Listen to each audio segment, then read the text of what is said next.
les amis, le soleil est en train de se coucher dans les Corbières. Et oui, je suis dans les Corbières, dans un endroit absolument magnifique qui s'appelle Villesec. Alors Villesec, c'est pas si sec que ça quand même, hein.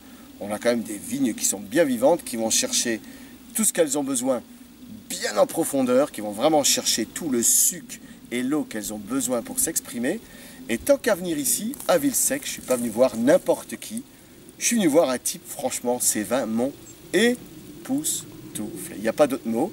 Je suis avec Rémi Jaillier. Comment ça va? On dit Jaillier ou Jallier? Jallier. On dit Jallier.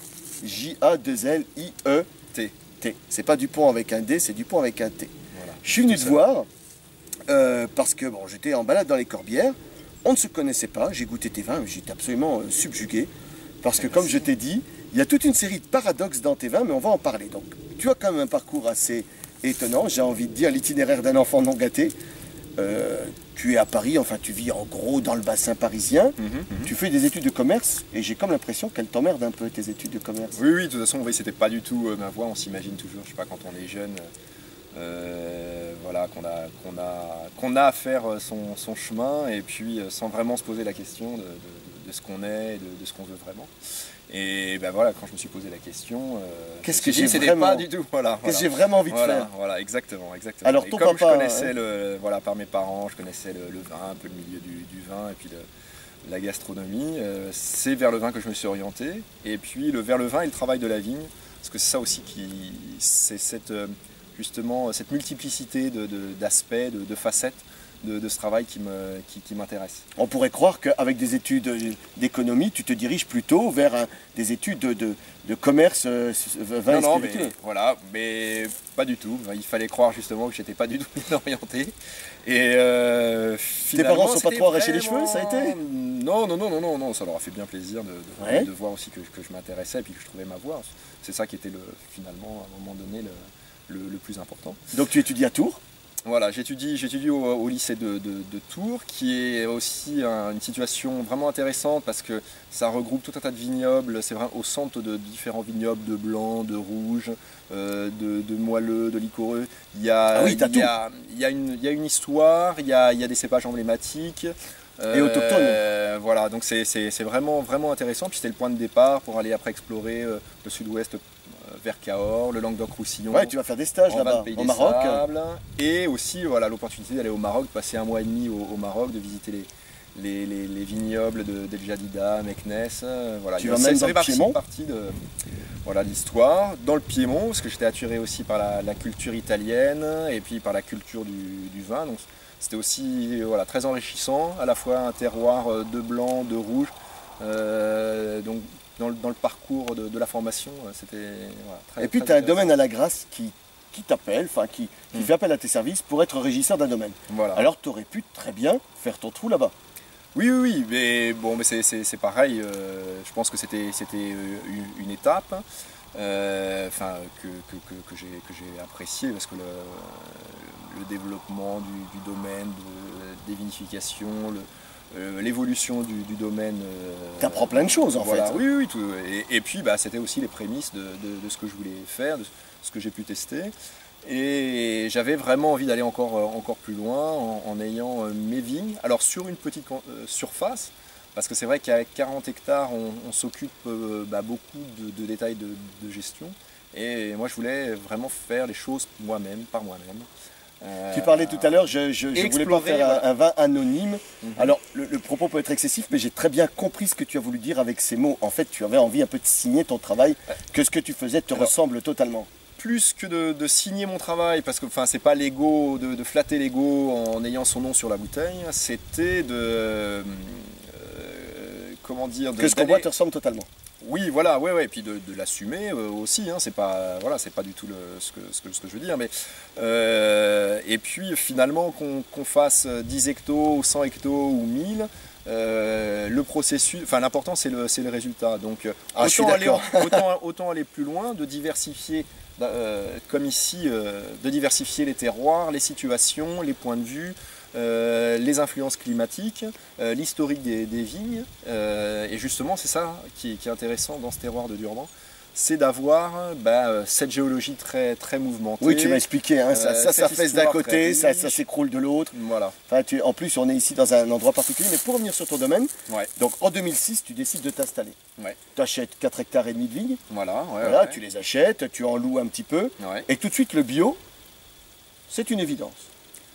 Oui, ça s'impose parce que, d'une part pour sa santé, et puis à un moment donné, quand on va chercher la qualité du raisin, qu'on cherche l'équilibre de la plante, enfin, le but c'est de faire le vin, ce qu'il ne faut pas l'oublier quand même. Et quand on cherche l'équilibre de la plante avec son terroir et à comprendre un petit peu la logique du développement de la plante, à un moment donné, de toute façon, l'usage des pesticides et des produits chimiques est superflu. Au contraire, ça peut être une béquille qui peut t'empêcher d'aller un petit peu plus loin.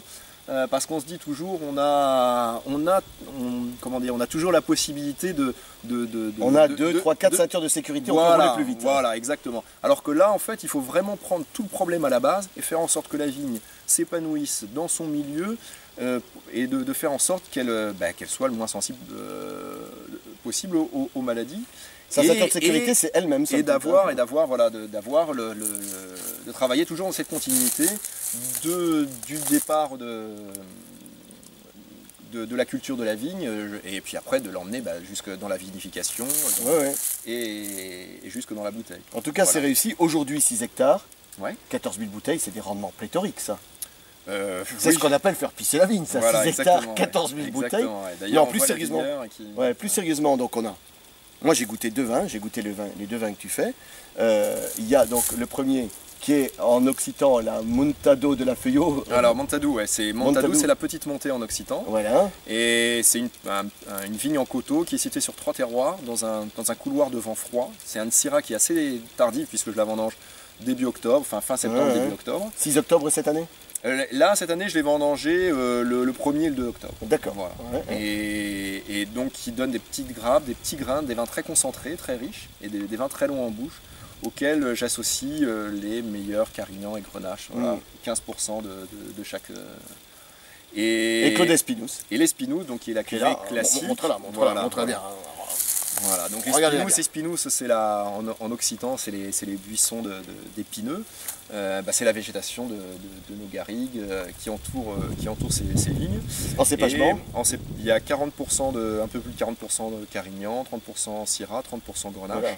Et ça varie en fonction d'une année à l'autre. Oui, voilà, en fonction des rendements. Mais bon, de toute façon, c'est assez homogène parce que finalement. D'une année à l'autre, on retrouve. Ouais. Comme les vignes produisent peu, on n'a jamais d'écarts phénoménaux. Et puis, il y a une grande régularité.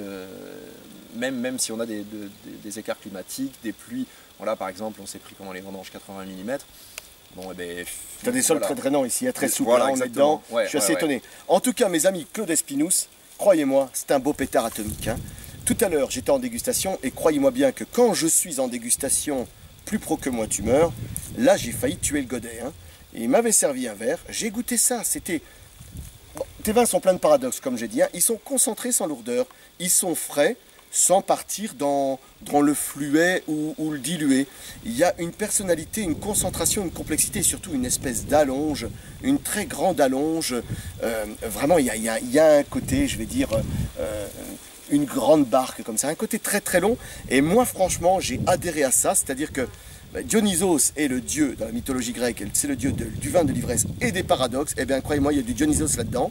Ça doit être paradoxal, c'est pas non plus prise de tête. C'est-à-dire que il y a forcément des choses qui vous étonnent, mais moi, ce qui m'a vraiment étonné, c'est que j'étais en, situation professionnelle et j'ai failli descendre le verre. C'est pour vous dire à quel point c'est bon. Il y a une belle buvabilité, mais il y a du vin là-dedans. Hein. Là, encore une fois, tiens, je t'ai tué une grande partie. C'est pour dire qu'il y a à la fois du plaisir, de la buvabilité, puis en même temps, quelque chose, moi qui aime le vin, il y a du vin là-dedans. Ça cause dans le poste et j'ai envie de dire que autant on a envie de le partager avec des copains comme ça, sans prise de tête, on ouvre une bouteille, autant sur des plats de cochonaille, sur des belles côtes de porc, ça le fera aussi. On est sur quelque chose qui a quand même de la gastronomie. Alors, moi je suis franchement charmé, tant par le bonhomme que par le travail, que par le terroir, que par les vins. Si maintenant, Rémi, malgré que tu fasses vraiment pas ton âge, on se projetait tous les deux dans 20 ans. Tu vois, on se projette, on est en 2032. comment tu aimerais voir ton vignoble, ta vigne, tes vins et les choses qui t'entourent? Bah, déjà, j'aimerais voir les vignes telles qu'elles sont encore, enfin, qu'elles soient là encore, ces Carignans qui ont 70 ans, et que les Grenaches à côté aient 30 ans de plus. Et ce que j'aimerais, c'est remettre en état un petit peu les parcelles alentours, pouvoir replanter d'autres cépages, des cépages traditionnels, du cinsault, du Perret, du Picpoul. Ah ouais, carrément. Ouais, je pense qu'il y a des choses très intéressantes à faire sur tous ces cépages qui ont été un petit peu mésestimés parce que c'était des cépages. T'as le même virus que tes bons voisins, parce que tes bons voisins disent la même chose. Ils ont envie de revenir un peu à ces cépages ancestraux. C'est marrant. Voilà, et puis pouvoir peut-être justement aller taquiner des terroirs qui ne font pas encore partie de la palette, parce que c'est très riche. Il y a des micro terroirs, des sols qu'on retrouve qu'à certains endroits. Et voilà, et donc ces projets là, des projets, j'en ai encore pour les peut-être 30 prochaines années. Ouais. En tout cas, vous avez entendu Rémi, il parle de sa vigne, il parle des terroirs, il parle des cépages. Il ne sait pas parler de lui, c'est pour dire l'humilité du bonhomme, quoi. C'est la vigne de terroir d'abord, et puis lui est un peu le pilote de tout ça, mais c'est pas le mec qui va se mettre en avant. En tout cas, venez surtout pas me dire que le Corbière, c'est du vin de n'importe quoi, que c'est pas bon, que c'est alcooleux, que c'est rugueux, c'est râpeux. Venez me le dire en face, et puis on se partagera un canon ensemble. Ce qui est sûr, c'est que moi, quand je fais des tournées en Corbière, il y a moyen de trouver de très bonnes adresses, avec des prix, mais alors, quand tu m'as annoncé le prix de ça, on le dira pas. Mais on a vite fait de te le demander. Croyez-moi, des pétards atomiques comme ça, mes gens pleurent pour en trouver, croyez-moi. Bon, Rémi, on a passé un super bon moment. Hein, et le plaisir a été partagé. Exactement. On va terminer toujours de la façon sempiternelle avec laquelle je termine toutes mes vidéos. Et cette phrase est bien sûr culte, mais franchement, elle est pas belle la vie? Elle est très belle la vie. À la tienne. Mes amis, à tout bientôt. Ciao.